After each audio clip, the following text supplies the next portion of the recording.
The history of aviation is not just a story of speed, altitude, and technology.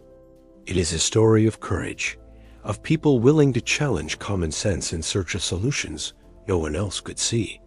Across different eras, engineers around the world created machines that seemed impossible. Some remained experiments. Others changed our understanding of what flight could be. Today, we explore two such projects. The first is the Soviet A-40, a tank designed to fly. Built in wartime, when every idea had the potential to change the course of battle.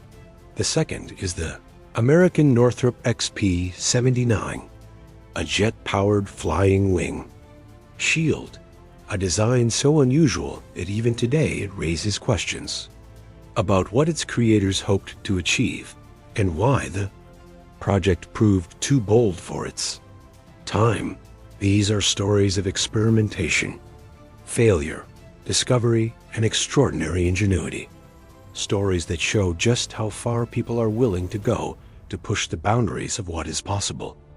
In the early 1940s, as war reshaped the European continent, the Soviet Union faced a critical tactical problem.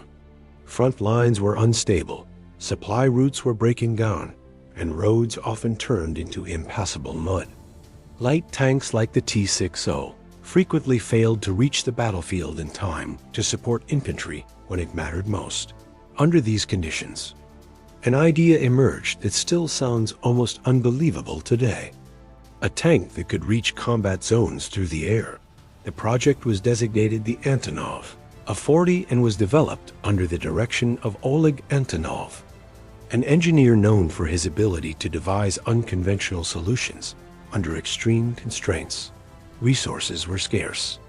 Metal was limited, time was short, and expectations were immense.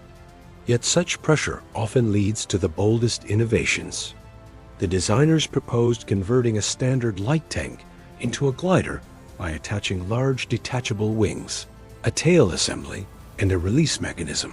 The concept was straightforward in theory. A towing aircraft would lift the tank into the air, transport it toward the battlefield, and release it. The tank would then glide down, land, shed its wings, and be ready for combat within minutes. On paper, it made perfect sense. In reality, it was extraordinarily difficult. Even in a stripped-down configuration, the T-60 remained too heavy. Most Soviet aircraft simply could not tow such a load. The only viable option was the Tupolev TB-3, an outdated but robust heavy bomber, capable of carrying significant weight. Engineers reinforced the towing structure, performed aerodynamic calculations, and constructed massive wings from wood and fabric. The result was a machine unlike anything else. Part tank, part glider, awkward in appearance, yet undeniably bold. Testing began in the summer of 1942. The TB-3 accelerated down the runway, and eventually, the unusual combination lifted into the air. For a brief moment, everything worked as intended. Then the limitations became clear. The drag was too great. The bomber began losing speed, edging dangerously close to a stall. Its engines were pushed to their limits, and it was clear the situation could not continue safely. The crew made a critical decision: release the tank. What followed surprised everyone. The Antonov A-40 did not fall, it glided.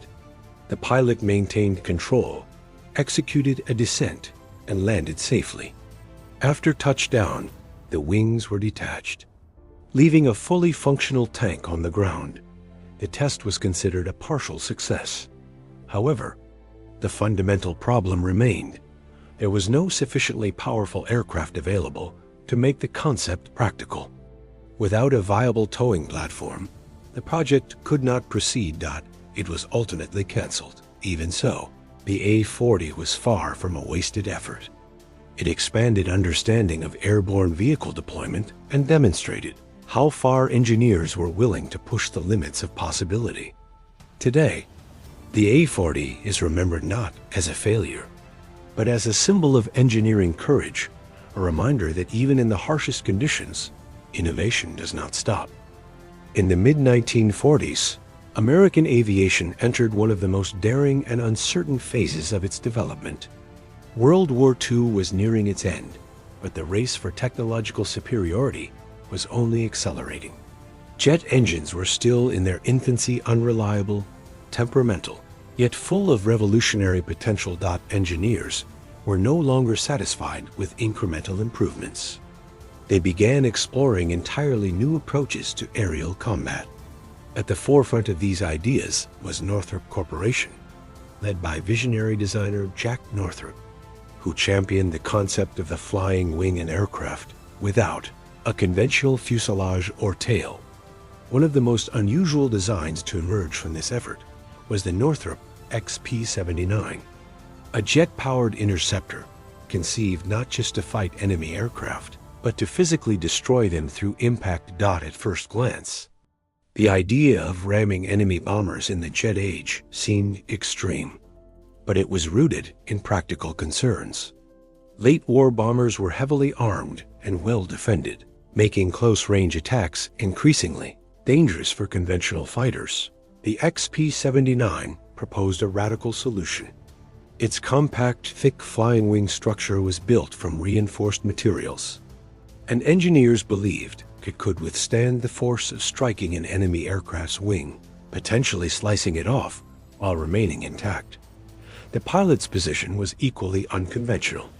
Instead of sitting upright, the pilot lay prone, facing forward. This reduced aerodynamic drag and allowed the human body to better tolerate high G-forces during aggressive maneuvers, an important consideration for high-speed flight. Originally, the aircraft was designed to use rocket propulsion, but this was later replaced with jet engines. This change introduced new challenges. Early turbojets were notoriously unreliable, prone to overheating and inconsistent thrust. At the same time, the flying wing configuration itself demanded exceptional aerodynamic balance. Without a tail for stability, even minor deviations could lead to loss of control. The XP-79 made its first powered flight in 1945.